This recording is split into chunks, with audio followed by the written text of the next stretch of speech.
divonis secara praktis 15 tahun.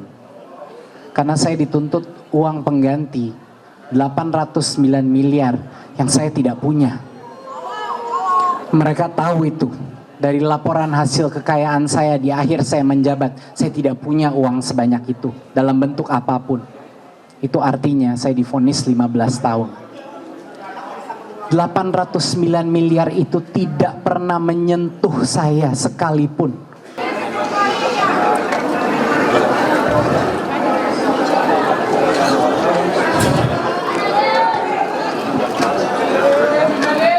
Assalamualaikum warahmatullahi wabarakatuh.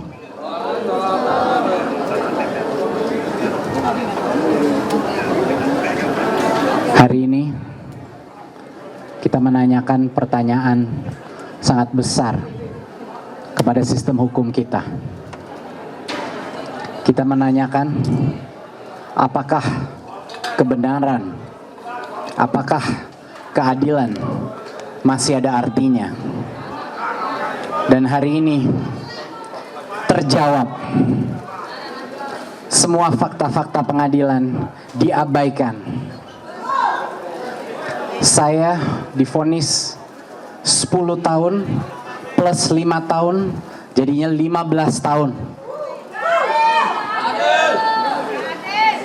Saya divonis dengan fakta-fakta yang sangat tidak masuk akal.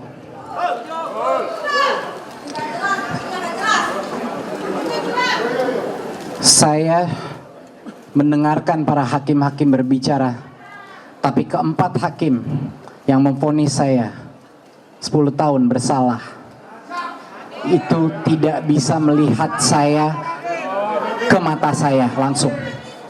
Tidak ada satupun dari mereka yang ingin melihat langsung ke mata saya, karena saya tahu isi hati mereka.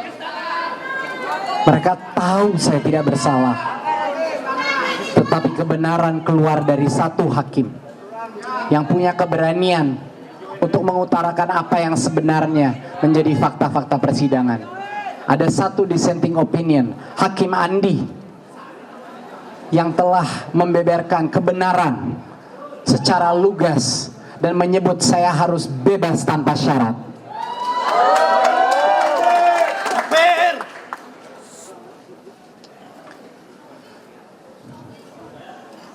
Saya divonis secara praktis 15 tahun. Karena saya dituntut uang pengganti 809 miliar yang saya tidak punya. Mereka tahu itu. Dari laporan hasil kekayaan saya di akhir saya menjabat, saya tidak punya uang sebanyak itu dalam bentuk apapun. Itu artinya saya divonis 15 tahun. 809 miliar itu tidak pernah menyentuh saya sekalipun. Sudah dibuktikan dengan dokumen, dengan saksi bahwa uang itu tidak pernah keluar dari rekening PT Akap, yaitu Gotoh. Tidak satupun uang itu saya dapatkan, saya terima. Dan uang itu uangnya PT Akap dan tidak ada hubungannya sama sekali dengan Google maupun kasus Chromebook. Bayangkan. Tapi saya ditanggung beban untuk membayar balik itu. Saya sudah tidak tahu apa kata-kata yang bisa saya ucapkan untuk menjelaskan perasaan saya pada hari ini. Belum pernah ada kasus di mana jutaan orang menyimak setiap fakta persidangan. Jarang sekali ada kasus di mana tokoh-tokoh anti korupsi semua serentak menyebut bahwa ini tidak ada unsur korupsinya. Pakar hukum, pakar undang-undang korupsi, bahkan ketua tim perumus undang-undang tipikor membilang saya harusnya bebas. Jadi saya sudah tidak tahu lagi mau minta tolong ke siapa. Di mana saya bisa mendapatkan keadilan? Harapan saya satu-satunya adalah kepada masyarakat Indonesia. Harapan saya satu-satunya adalah kepada setiap orang yang masih percaya kebenaran ada artinya dalam negara ini.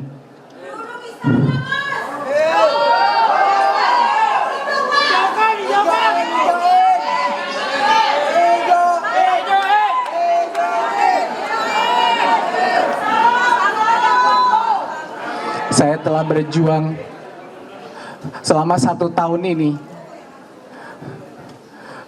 untuk membuka semua kejujuran yang telah kami lakukan.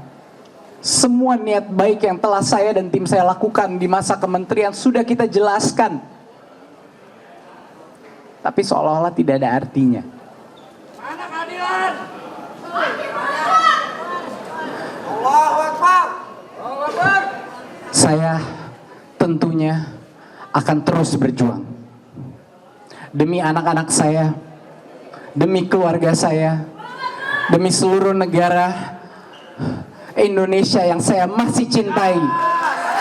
Saya akan berjuang. Saya akan segera melaksanakan naik banding untuk berjuang demi kebenaran, demi anak-anak muda, demi profesional yang di luar sana, demi semua orang jujur yang dikriminalisasi. Saya tidak akan berhenti. Mohon doa, mohon dukungan, mohon suara Anda, dan mohon keberanian Anda. Wassalamualaikum warahmatullahi wabarakatuh.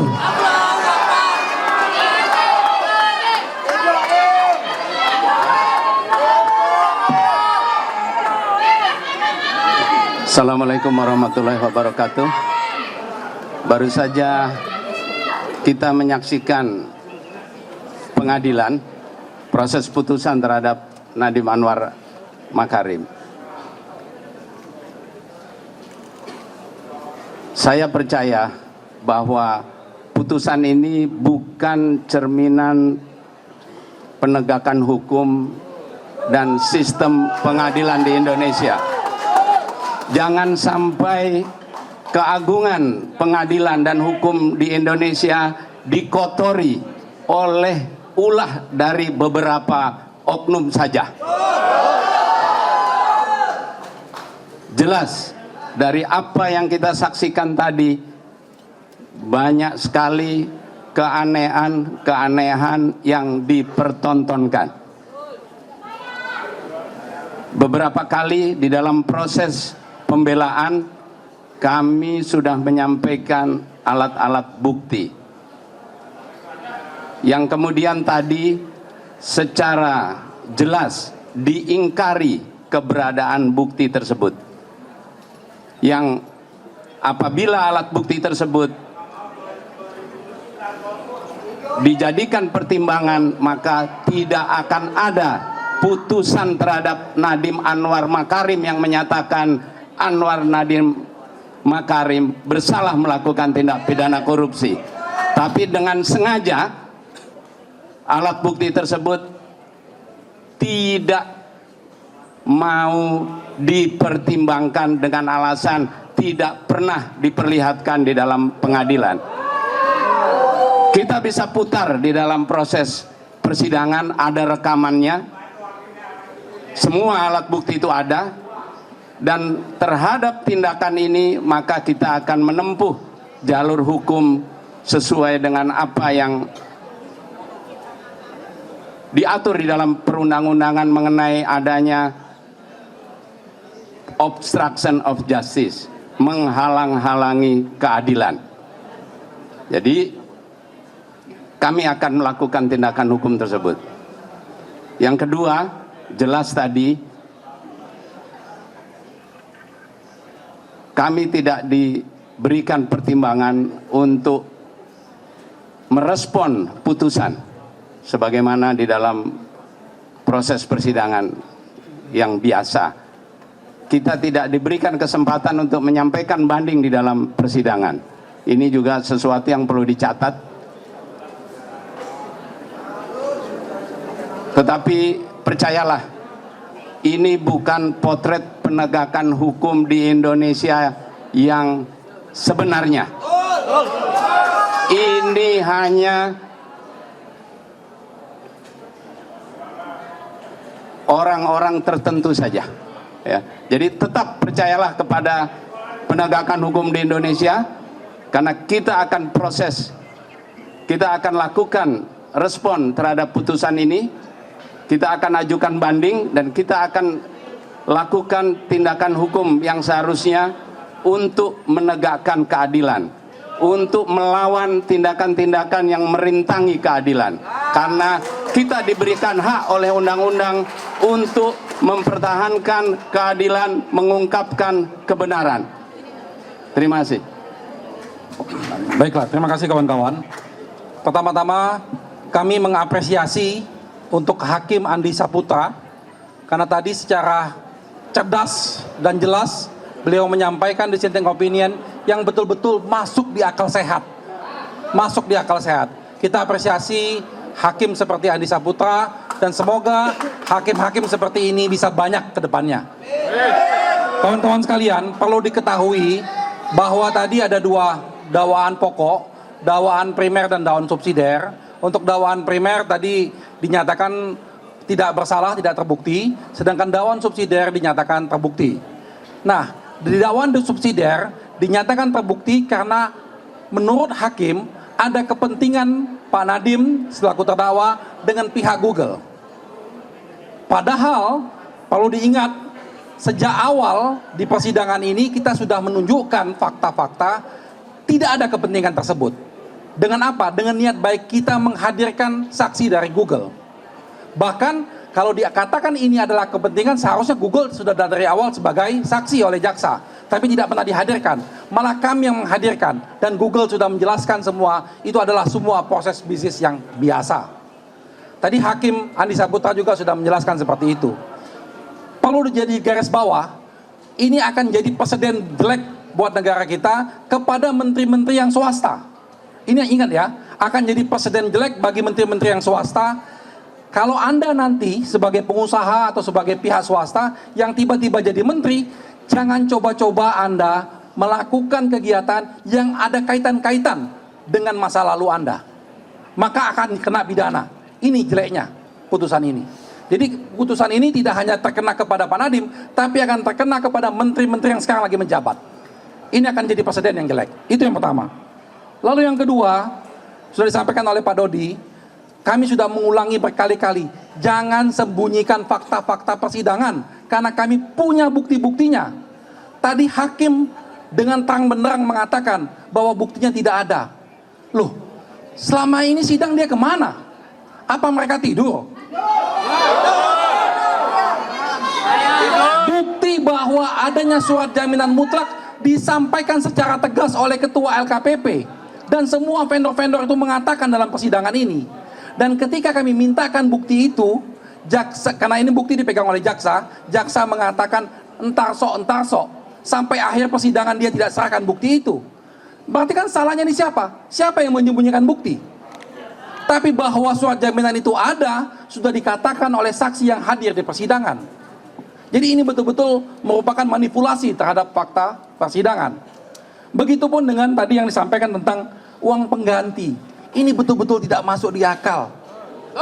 Karena dalam satu sisi, hakim mengatakan bahwa tidak ada aliran dana ke Nadiem. Begitupun hakim yang dissenting opinion, tidak ada yang mengatakan aliran dana. Bagaimana orang yang tidak ada aliran dana, tidak dapat keuntungan apa-apa, harus kena uang pengganti? Ini betul-betul tidak masuk di akal. Nah, terakhir kami sampaikan bahwa berapa kegiatan-kegiatan yang merupakan petunjuk niat baik dari Nadiem. Misalnya contoh, dia mengangkat ahli-ahli sebagai tim ahli untuk percepatan, karena pada waktu itu COVID perlu adanya ahli-ahli. Itu dianggap sebagai niat jahat oleh hakim. Bayangkan, ini fatal buat akibatnya ya. Jadi ke depan, kalau pemerintahan saat ini mengangkat tim-tim ahli, maka tunggulah, putusan ini akan digunakan kepada pejabat-pejabat yang sekarang. Itu bahaya sekali. Lalu Nadiem juga punya niat baik, karena kekurangan membayar untuk negara tidak mampu membayar secara cocok kepada ahli-ahli tersebut, dia mengeluarkan dana-dana pribadinya. Itu juga dianggap niat jahat. Ini betul-betul fatal cara pemikiran seperti ini. Nah, jadi kalau dikatakan tadi oleh rekan jaksa penuntut umum tidak ada kriminalisasi, inilah bentuk kriminalisasi itu. Inilah bentuk kriminalisasi yang nyata-nyata ada. Oleh karena itu, secara tegas kami akan mengambil tindakan hukum. Selain daripada banding, kami akan membuat laporan kepada Komisi Yudisial dan kepada penegak hukum lainnya untuk melaporkan hakim ini. Terima kasih.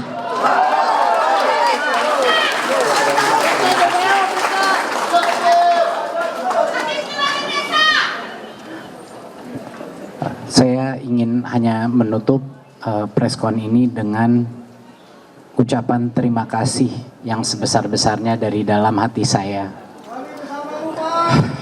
Yang pertama, kepada istri saya yang telah memikul beban terbesar dari seluruh kejadian ini. Terima kasih Franka untuk segala-galanya. Untuk keluarga saya, terima kasih selalu berada di sisi saya. Untuk penasehat hukum saya yang pagi siang malam tidak pernah ada letihnya memperjuangkan kebenaran. Untuk para ojol di seluruh Indonesia, terima kasih.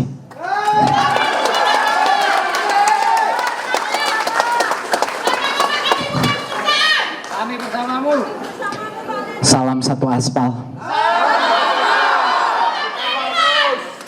Untuk para guru-guru se-Indonesia, saya juga ingin ucapkan terima kasih yang sebesar-besarnya. Karena berkat Anda dan suara Anda, kenyataan di lapangan mengenai pemanfaatan Chromebook maupun hal-hal lain yang berhubungan dengan digitalisasi pendidikan terbuka. Dan saya ingin mengucapkan terima kasih juga kepada semua tokoh-tokoh masyarakat, semua pakar hukum, semua pegiat anti korupsi, dan semua teman-teman yang telah bersuara, berani bersuara di situ. Tim media yang luar biasa, teman-teman rekan media yang hadir di sini, yang saya bisa melihat dari muka-muka teman-teman bahwa kasus ini udah bukan mengenai saya lagi. Kasus ini menyentuh hati semua orang karena yang dipertaruhkan adalah masa depan negara kita. Itu. Sekali lagi terima kasih. Saya akan terus berjuang, tapi saya harap teman-teman juga akan terus berjuang. Terima kasih.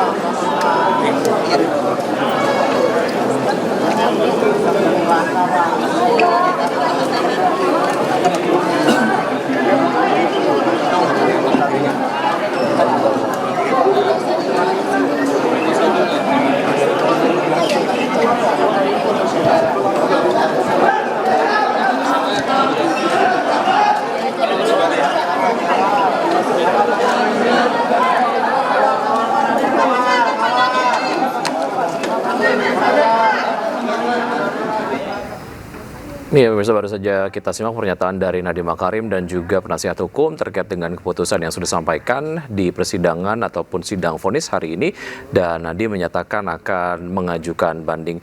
Dan pemirsa, demikian breaking news. Saksikan perkembangan selanjutnya di seluruh program berita di AINUS. Saya Wiki Adian, terima kasih, sampai jumpa.